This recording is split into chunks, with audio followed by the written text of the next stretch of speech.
Vande Mataram friends, I Madhav from maths Madhav. चलिए maths की दुनिया में चलते हैं।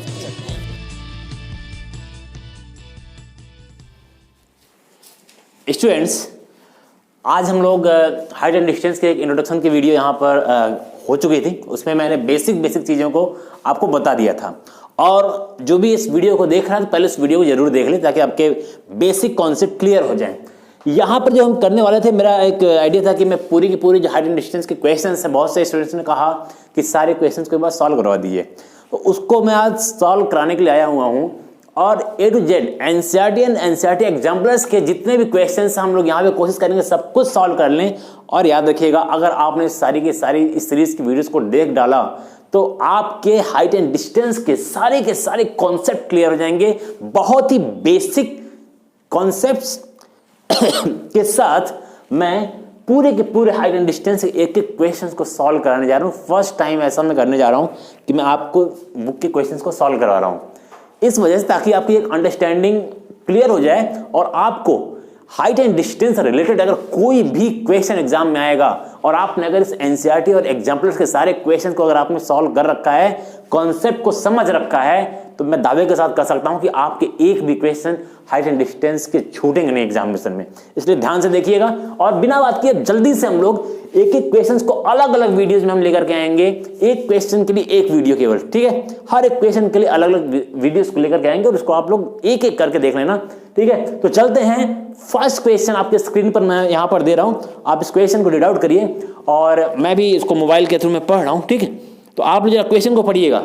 देखिए, इस क्वेश्चन को जरा ध्यान से पढ़िए। सबसे बड़ी प्रॉब्लम जो मैं बताता हूं कि क्वेश्चन को पढ़ना और डायग्राम को ड्रॉ करना। आपको क्वेश्चन पढ़ना है और फर्स्टली आपको डायग्राम को ड्रॉ करना है। जैसे इस क्वेश्चन में लिखा हुआ है, a circus artist is climbing a 20 metre long rope. एक सर्कस आर्टिस्ट है, 20 मीटर लंबी रस्सी पर चढ़ रहा है, ठीक है? क्लाइंब कर रहा है। अब दिमाग में आएगा कि वो लंबी रस्सी कैसी होगी। अब वो लंबी रस्सी ऐसे होगी, सीधे बिल्कुल होगी, या ऐसे होगी, कुछ समझ में नहीं आ रहा है कि कैसे होगी, ठीक है? अभी आगे सुनो। अब फिर लिखा हुआ है, which is tightly stretched and tied from the top of a vertical pole to the ground. मतलब कि वो एक वर्टिकल पोल है, ये मैंने मान लिया कि ए बी एक क्या है, एक वर्टिकल पोल है, और ये इसके टॉप से स्ट्रेच्ड है, ठीक है? टाइड है यहां से, और ठीक है। उसके बाद देखिए क्या लिखा हुआ है, find the height of the pole if the angle made by the rope with the ground. Angle कौन बना रहा है? ये रोप, ये जो रोप है ना, ये एंगल बना रहा है किसके साथ? ग्राउंड के साथ। तो ग्राउंड कौन सा है? ग्राउंड यही नीचे ही तो है। हमने यहां से भी क्या कर दिया, एक लाइन ड्रॉ कर दी। मैंने बताया था हाइट एंड डिस्टेंस के हर क्वेश्चन राइट एंगल ट्रायंगल पर वर्क करेंगे, तो आपको राइट एंगल ट्रायंगल ही बनाना है। तो तुरंत आपको समझ में आ गया कि ये आपके 90 डिग्री हो जाएंगे। हाइट एंड डिस्टेंस का क्वेश्चन है तो जाहिर सी बात है आपको राइट एंगल पर ही वर्क करना है। क्लियर? अब देखिए, अब आपको यहां पे क्या गिवन है, इसको जरा एक बार देख लेते हैं, फिर क्वेश्चन को सॉल्व करते हैं। इसने बोला कि ग्राउंड लेवल पर ये जो रोप है, जो रस्सी है, वो 30 डिग्री का कोण बना रही है, तो हमें पता है 30 डिग्री यहां पर बनेगा।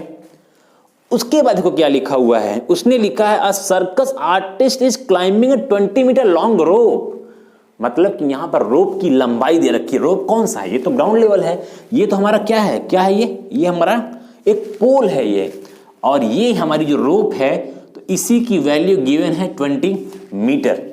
अब स्टूडेंट्स, इसी को आपको सॉल्व करना है कि हम ऐसे क्वेश्चंस को सॉल्व कैसे करते हैं। अब देखिए, सबसे पहले आपने जो रेशियो पढ़ा हुआ है उस रेशियो को हम यहां पर लिख लेते हैं। आपने पढ़ा था ना, पंडित बद्री प्रसाद हर हर बोले। ये कॉन्सेप्ट आप सभी को पता होगा, तो इस कॉन्सेप्ट को याद रखिएगा। पूरा का पूरा एक फॉर्मूला, और मैंने बताया था जो 0 डिग्री एंगल वाले क्वेश्चंस हैं, 30 डिग्री, 45 डिग्री, 60 डिग्री, 90 डिग्री, ये सारे sine cos tan sec cosec, ये सारी चीजें आपको याद होनी चाहिए। इसके बाद इस क्वेश्चन पर आइए। अब देखिए, आपसे पूछा हुआ इस पोल की हाइट बतानी है। मैंने बताया था कि आपको जब भी राइट एंगल ट्रायंगल देगा तो एक साइड कोई ना कोई आपको देगा। ये सबसे बेसिक क्वेश्चन है, कोई एक साइड आपको देगा और एक एंगल आपको देगा, ठीक है? इसी एंगल को हम लोग क्या बोलते थे? थीटा बोलते थे बार बार, ठीक है? और यहाँ पे राइट एंगल ट्रायंगल तो होगा क्योंकि हाइट एंड डिस्टेंस का क्वेश्चन है, तो एक राइट एंगल ट्रायंगल तो रहेगा ही रहेगा। हमें इससे मतलब नहीं राइट एंगल ट्रायंगल से भी, हमें मतलब है इस थीटा से मतलब है।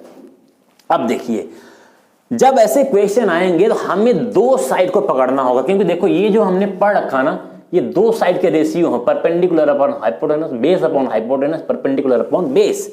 आपको पता है ये साइन है, ये कॉस है, ये टेन है, ठीक है, ये कॉट है, ये सेक है, ये कोसेक है। तो आपको इस फॉर्मूले को भी दिमाग में रखना है। अब हम कौन सा फॉर्मूला लगाएंगे, बच्चे कंफ्यूज होते हैं ना कि कभी कोई लगा देता है साइन 30, कभी कोई बोलेगा कॉस 30। हम ये साइन 30 कॉस 30 ये चूज कैसे करते हैं, सोचते कैसे हैं, तो उसको जरा ध्यान से यहां पर देख लो, क्योंकि ये अभी स्टार्ट है तो थोड़ा सा लंबा वीडियो होगा ये पहले क्वेश्चन का, उसके बाद हम लोग कॉन्सेप्ट क्लियर होगा तो आप बहुत तेजी से करोगे।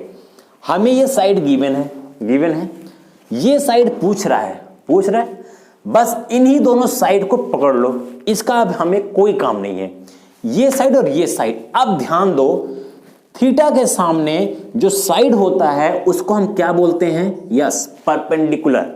थीटा के सामने जहां भी आपको एंगल देगा उसके जस्ट सामने वाला साइड परपेंडिकुलर होता है, और 90 डिग्री राइट एंगल के जस्ट सामने जो साइड है उसको हम बोलते हैं हाइपोटेनस।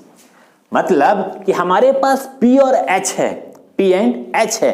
अब आप इस रेशियो में जाओ और ढूंढो कि P बाई H कहां पर है, P बाई H या H बाई P, कुछ भी ले सकते हो, P बाई H या H by P, P by H या H बाई P मीन्स आपको पता है P बाई H किसकी वैल्यू होती है, वो साइन थीटा की वैल्यू होती है।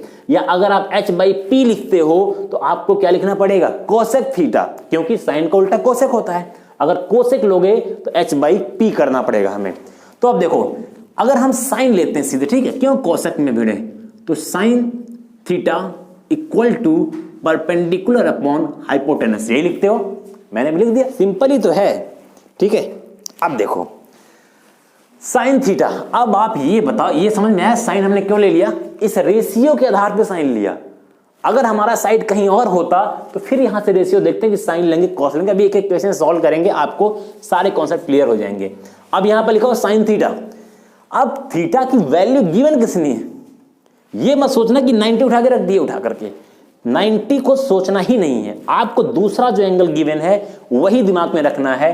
हमने इसको लिखा साइन, एज इट इज लिख दिया साइन थीटा की जगह थीटा कितने डिग्री का दिया हुआ है, 30 degree, is equal to now perpendicular, perpendicular कितना है, अरे ये तो गिवन ही नहीं है, नहीं गिवन तो कोई बात नहीं, इसको आप ए बी लिख लो या हाइट के मतलब h लिख लो, कुछ भी लिख लो, तो क्या लिख लें, ए बी लिख लें, चलो ए बी लिख लेते हैं इसको, ठीक है, मतलब ए बी साइड है ना, ये यही ए बी साइड तुम्हें फाइंड आउट करना है।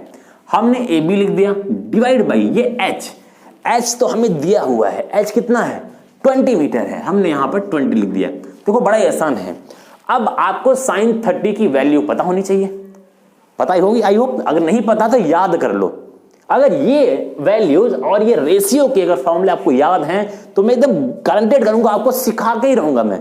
हाइट एंड डिस्टेंस के एक एक क्वेश्चन को तुम सॉल्व करोगे।